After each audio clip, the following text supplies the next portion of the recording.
Hi, this is Catherine. This is Taking Tea with Catherine.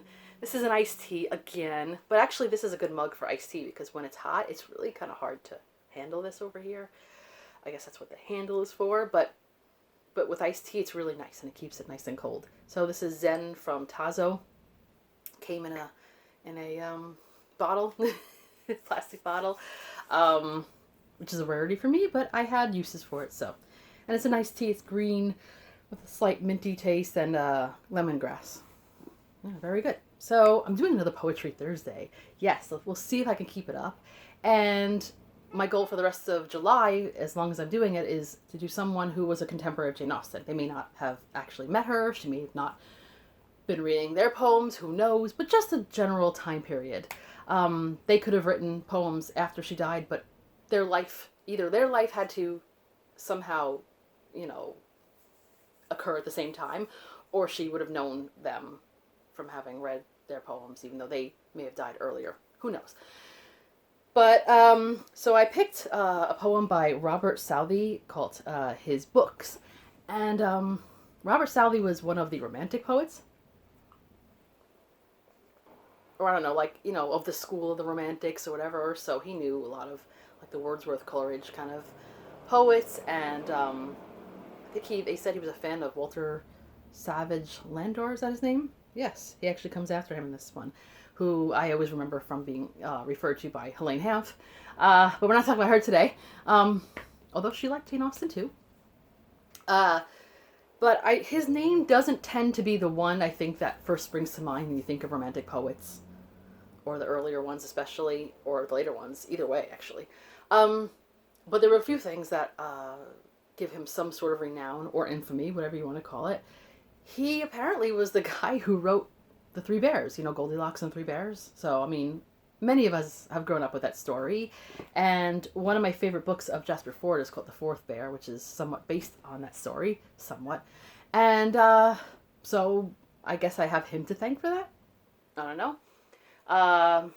Although, as a person growing up blonde, being called Goldilocks was never something I enjoyed. Not that I got that too much. But anyway, and he's also known by readers, people who are interested in Victorian novels, etc., for Charlotte Bronte contacted him for, I guess, advice, whatever she was writing. She wrote poems, etc. And he wasn't exactly negative about her writing itself, but about her place as a woman and how really it's not for you to be a writer because you should be thinking about lady things in the home, etc. I'm not quoting exactly, but if you've done any reading about the life of the Brontes, yeah, that probably has come to your attention. And it's always been one of those things that when someone reads it, I don't know about how it is when guys read it, but I know when I read it, I'm like, that's a yikes, So he doesn't really stand, in my estimation, perfectly, but no one really does. Everybody's done something that was rather ridiculous.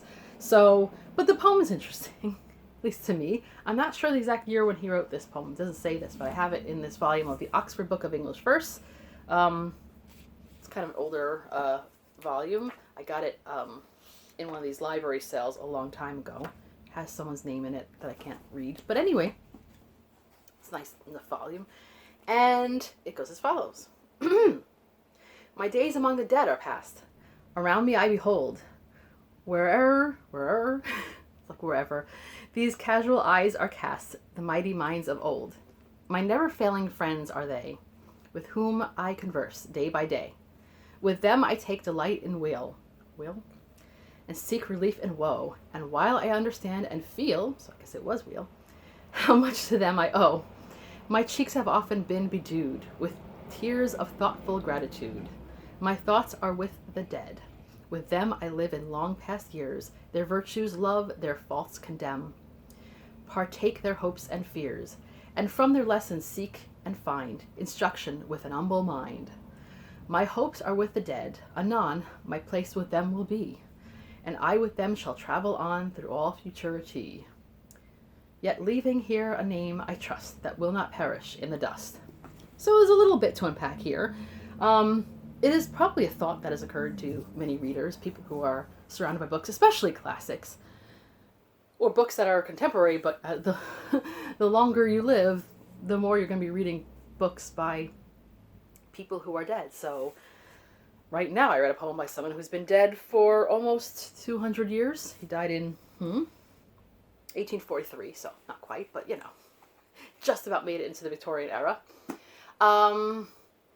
Yeah, so it is a thought that's occurred to me sometimes when I am looking at books that I really love, including Jane Austen, including the Brontes, Gaskell, Dickens, Arthur Conan Doyle, Agatha Christie, even writers from the 70s sometimes. And it's a weird feeling. You're like, well, I'm surrounded by the dead, but I spend so much good time with them. So it's nice, slightly morbid, but it is the way it is. Nowadays, when you watch television, sometimes you're surrounded by the dead. If you watch old sitcoms, goodness. It's strange. I mean, I think it must have been, not to get all on a tangent here, but that's what I do. Can you imagine what it must have been like when film and television were, well, especially when film was a new thing, and after people died, to be able to see them walking on a screen. Now we're so used to that. But can you imagine? So in those days, of course, I don't know, I don't know if photographs were a thing yet in his lifetime.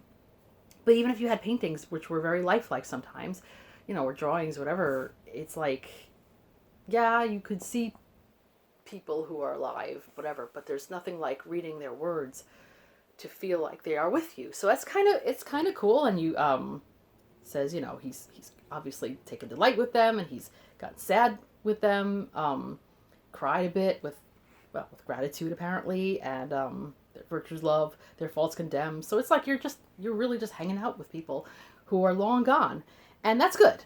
But it's also not good if that's all you do. So I'm a reader. I love reading books. I love spending a lot of time with books. But if someone spent all their time reading just nothing but, words of the dead, that might be a little bit sad. It is good to also spend time with people who are still with us. I'm doing that again. I did it from last week too. I was like, appreciate the people. Enjoy the time you spend with people who are still alive. So it's kind of a balance. You do want to enjoy the words and the thoughts of people who are long gone. But you also want to spend time with people who are here. That's what I say. But the last couple of lines, I thought that was interesting. He says, "Yet leaving here a name I trust that will not perish in the dust."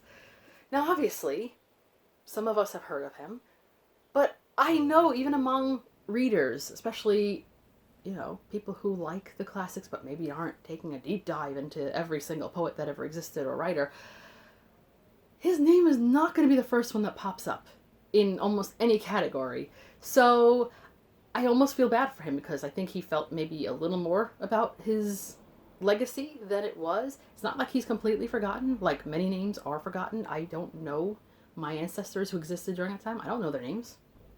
I can make some guesses of names that they may have had, but I don't know them. I don't know anything about them. So I guess in some ways he was assured that he was right, but not maybe to the extent that he had hoped. I don't know, what do you guys think? Please let me know in the comments. How do you feel when you read books? Do you ever get that feeling as Mr. Southey? I don't know if he ever became anything but a Mr. Southey. Do you feel like it's like that fascinating feeling of spending time with people who are long gone?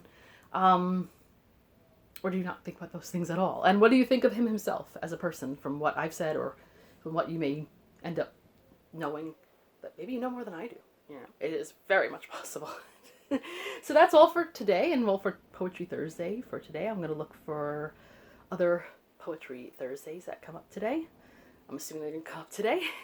Anyway, this is Catherine taking tea with Catherine. Have a lovely tea and poetry-filled day.